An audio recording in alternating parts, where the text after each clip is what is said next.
and all of that they're doing to these small towns in Alberta. You know, they're eating in the local restaurant, they're in the motel sleeping, they're, you know, gassing their trucks up, they're having a beer in the local brewery or in the local bar, and all of a sudden that's drying up all over the province. And so, you know, finally the government saw the light. 2.5 years later, they saw the light, which is 2.5 years too late. And now they they think they've saved it, but they haven't dealt with the royalty curves. That's very important. They have to get investors' confidence back in this province in regards. There's the energy minister can hobnob with all of the people that they want to have, but I think, you know, in any relationship, it's building trust back and getting those particular individuals on side. And, you know, it's just, for me, priorities. And that priority was lost somewhere in regards to all of the things that was happening. And so, Mr. Speaker, while this budget is going to go through because of the government and they have a majority, and we're three of us, we want to get on the record what we consider, and we've been ridiculed again on our balanced budget, but I think it's important to talk about priorities.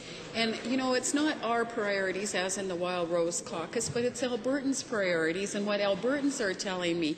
It's been a fascinating process from sitting in the government to coming over to a member of opposition, and something I never dreamed in a million years, and being in this government or being elected since 1993, that I'd be where I thought I would be. But quite frankly, after a lot of soul searching and thinking about who am I exactly serving and why am I here and who am I responsible for, it was very clear to me that the constituents of Calgary Fish Creek, and quite frankly the constituents of Calgary, and let's go one step further, the constituents of this wonderful province that I love so much, weren't being listened to. And I could give you 101 examples.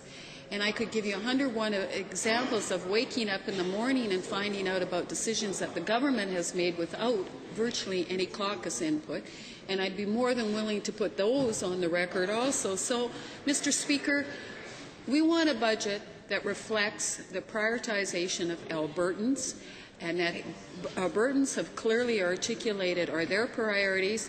I can tell you that there has not been one person in this wonderful province that has come to me and said, yes, you need to spend $7 million on branding.